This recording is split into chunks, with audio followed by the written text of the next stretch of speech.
अस्सलाम वालेकुम everyone and welcome back to Anas farms. उम्मीद करता हूँ सारे खैरियत से होंगे। तो आज की वीडियो में मैं आपको दिखाऊंगा अपने बकरियों का एक रूटीन चेकअप, जिसमें इंक्लूडेड है उनका हेल्थ और उनका बिहेवियर। क्योंकि ठंड का मौसम भी स्टार्ट हो चुका है और काफ़ी एक ज़रूरी चीज़ होती है कि हमारी बकरियाँ एक्टिव रहें और हेल्दी रहें, जो कि इनकी बिहेवियर में काफ़ी आसानी से देखी जा सकती हैं चीज़ें। तो स्टार्ट करते हैं सबसे बेसिक चीज़ से, और जो कि हमने चेक करना है कि हमारी बकरियाँ सारी एक्टिव हैं, स्पेशली खाने के टाइम पे। और वो हमें कैसे पता लगेगा? जब भी हम इनको खाना देते हैं तो आप देखेंगे सारी बकरियां जो है ना आगे आगे भाग के आएंगी खाना खाने के लिए। और इस टाइम पे अगर कोई बकरी थोड़ा पीछे रहती है या इतना आगे हो के नहीं सही से खा रही, तो मतलब कुछ ना कुछ गड़बड़, और उसको हाईलाइट कर देना चाहिए उसी टाइम फ़ौरन।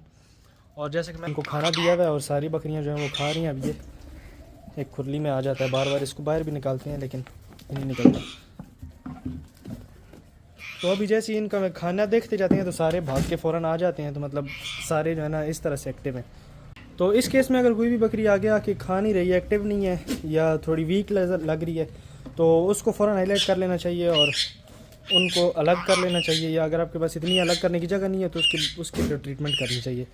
तो जैसे अब ये जो बड़ी वाली बकरी है, इसका आप देख भी रहे होंगे, ये पेट भी खाली लग रहा है। तो ये एक्टिवली थोड़ा है, इसकी रिकवरी चल रही है अभी।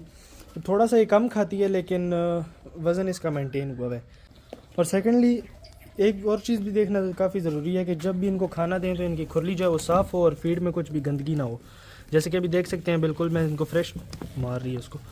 जैसे कि अभी देख भी सकते हैं कि बिल्कुल इनको फ्रेश दिया, और ये इसके अंदर काफ़ी सारी चीज़ें भी मिली हुई हैं। ये भी जैसे देख सकते हैं बिल्कुल फ्रेश फीड है। और सुबह के टाइम पे ख़ास तौर पे जब इनको देनी हो तो पहले एक दफ़ा पूरी इनकी खुरली साफ़ कर लें और उसके बाद इनको दें, ताकि कुछ भी गंदगी वगैरह इनकी खुराक में ना जाए। और कई दफ़ा आप देखेंगे जैसे अगर कोई बच्चे अंदर चढ़ जाते हैं या कोई बड़े बकरे अगर अंदर चढ़ते हैं तो वो उसका भी काफ़ी ख्याल रखना पड़ता है कि खुरली गंदी ना हो, और अगर कुछ गंद हो भी तो उसको लाजमी साफ़ करना चाहिए। और इसके बाद एक और चीज़ जो ज़रूरी है वो है इनके पीने वाला पानी, और उसमें भी काफ़ी ख्याल रखना चाहिए कि पानी जो है वो गंदा ना हो, और पानी हमेशा इनको फ्रेश देना चाहिए। तो जैसे कि मैं आपको दिखा देता हूँ, ये अब इनका पानी है और ये देख सकते हैं पानी काफ़ी हद तक साफ़ है। थोड़ा बहुत बीच में है गंदा, लेकिन अभी इन्होंने सुबह पी लिया है और उसके बाद बहुत कम होता है कि कोई पिए। तो पानी का इनका ख़ास ख्याल रखना है कि पानी जो है वो बहुत ज़्यादा गंदा ना हो। तो ये तो हो गया बकरियों का बिहेवियर और उनके खुराक और पानी की सफाई। अब बात करते हैं कुछ ऐसे साइंस जो आपको इनकी बॉडी में नज़र आएंगे बिहेवियर से हट के, जिसमें सबसे पहली चीज़ ये है कि आपने इनका कोट चेक करना है। और कोट मतलब कि इनका जो कुछ भी नहीं हुआ, तो जिसमें सबसे पहली चीज़ है कि इनका अपने कोट चेक करना है। और जिनको नहीं पता, कोट होते हैं इनकी बेसिक जो स्किन है। और इनके जैसे मैं आपको दिखा भी दूँ, अब ये जो बड़ी बकरी है, अगर इसकी एग्जांपल लें तो टीरेक्स गिर गया। तो अगर ये तो जैसे ये बड़ी बकरी है और अगर इसको एज एग्जांपल मैं आपको लेके दिखाऊं तो ये जैसे कि देख सकते हैं इसका कोट यहाँ से भी नज़र आ रहा है, और ये साफ़ होना चाहिए। साफ़ होने से मतलब है कि जैसे अगर हम इसके बाल उठा के नीचे भी देखते हैं तो आपको कुछ ऐसे जुई वगैरह या कुछ भी चिच्चड़ और इस तरह की चीज़ें आपको चिपकी हुई ना नज़र आए, तो ये लाजमी चेक करना है। तो ये चेक करना लाजमी होता है। और जैसे कि भी आप देख भी सकते हैं, कैमरे में उतना अच्छा नज़र तो नहीं आ रहा, लेकिन वैसे इसका कोट साफ़ है पूरा। आप कहीं से भी आप देख लें, ये इसके अगर पेट पे भी दिखाऊं मैं तो ये देख सकते हैं सारा साफ़ है, कुछ ऐसा है नहीं। तो इसी तरह मेरी ये रूटीन है कि मैं इन सबको चेक करता हूँ ऑलमोस्ट हर दूसरे से तीसरे दिन सबको मैं रेगुलरली चेक करता हूँ। और जैसे कि आपको मैं इसका भी दिखा देता हूँ, तो ये भी अगर आप देखें तो ये बिल्कुल साफ़, मारने आ रही है उसको, तो इसको भी जैसे अगर मैं दिखा दूँ तो ये आप बेशक कहीं से भी आप देख लें, बिल्कुल साफ़ कोट है इसका भी।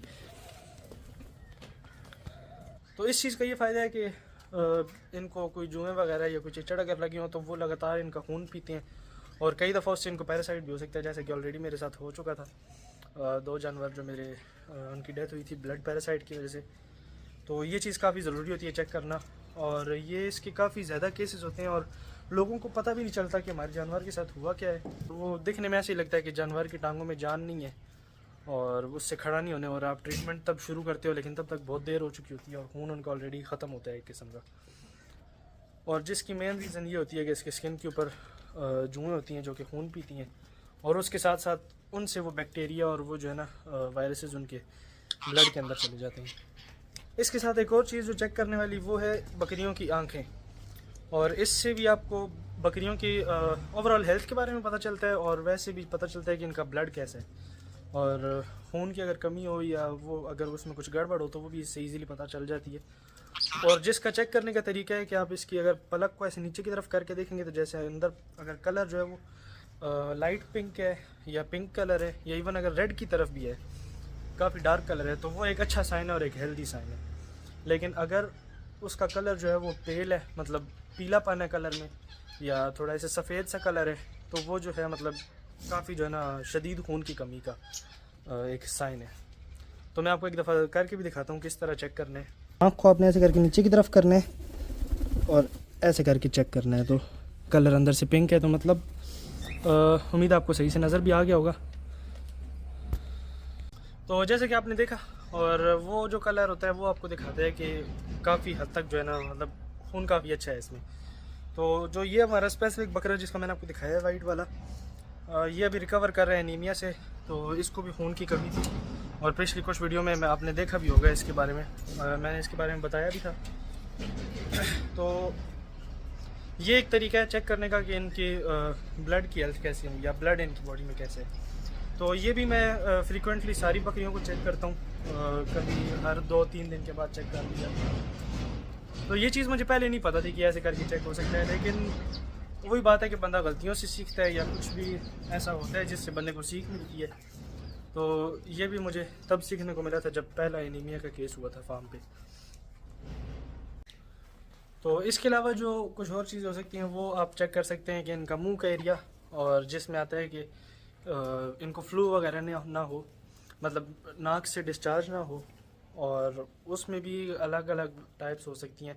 कई दफ़ा क्या होता है कि कुछ थोड़ी धूल मिट्टी होती है तो उसकी वजह से इनको टेम्परेरी नाक इनका बहता है, और जो कि उसमें इतनी कुछ ज़्यादा प्रॉब्लम भी नहीं है। लेकिन अगर वो चीज़ इनको रेगुलर चल रही है, या अगर डिपेंड करता है कि किस तरह का डिस्चार्ज है, तो वो अगर ज़्यादा है तो उस पर स्ट्रिक्ट एक्शन लेना बहुत ज़रूरी है, क्योंकि वो हो सकता है कि ठंडा मौसम में कोई वायरस हो सकता है, मे बी PPR हो सकती है जो कि इस मौसम में काफ़ी कॉमन भी होती है, और उससे हट के फिर ये बीमारी फैल भी सकती है, क्योंकि फ्लू अगर हो तो वो फैलने के काफ़ी ज़्यादा चांसेस होते हैं। तो इसके साथ एक और चीज़ ये कि काफ़ी साफ़ सफाई का भी ख्याल रखना बहुत ज़रूरी है। और ये कुछ चीज़ें जो मैंने आपको बताई हैं, ये वो चीज़ें हैं जिनको काफ़ी जो है इनका ख्याल रखना चाहिए, और मोस्ट ऑफ़ द टाइम यही वो चीज़ें होती हैं जिनको बंदा इग्नोर कर देता है, और उसके बाद फिर यही जो है ना एक बड़ी बीमारी ले लेती हैं, बड़ी बीमारी की शक्ल ले लेती हैं। तो ये कुछ बेसिक्स थी जो कि मैं फ़ॉलो करता हूँ, जो कि रूटीन मेरे चेकअप में होता है, और एवरी 3 to 4 डेज़ में ये सारी चीज़ें हर बकरी की चेक करता हूँ, जिनमें से सारी चीज़ें इंपॉर्टेंट हैं, लेकिन सबसे ज़्यादा इंपॉर्टेंट है इनका कोट चेक करना, जो कि मैं आपको चेक करके दिखाया था। बिल्कुल साफ़ होनी चाहिए, कोई जुएँ वगैरह ना हो। और उसके साथ ही साथ ये भी इम्पोर्टेंट है कि बकरियाँ एक्टिव कितनी हैं, जो कि प्राइमरी चीज़ है। अगर बकरी एक्टिव नहीं है, अगर आपको पहली चीज़ ही वो नज़र आ जाती है कि बकरी एक्टिव नहीं है, खुद से आगे होकर ज़्यादा खा पी नहीं रही, अगर उसका पेट भरा है तो एक अलग चीज़ है, लेकिन अगर वो खुद से ऐसे कुछ खा पी नहीं रही खाली पेट होने के बावजूद, तो मतलब कुछ गड़बड़ है और उस पर फ़ौरन एक्शन लेना ज़रूरी है। तो उम्मीद करता हूँ आपको सारी चीज़ें पसंद आ गई होंगी, और ये कुछ चीज़ें हैं जो मुझे अभी तक सीखने को मिली हैं खुद से, और कुछ हुए हैं फार्म पे, ट्रेजेडीज़ हुई हैं, कुछ मसले हुए थे जिनकी वजह से ऑटोमेटिक चीज़ें सीखने को मिली हैं।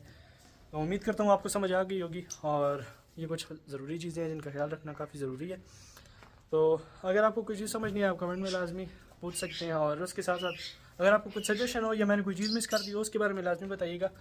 तो मिलते हैं नेक्स्ट वीडियो में, ख्याल रखिएगा, तब तक के लिए अल्लाह हाफिज़।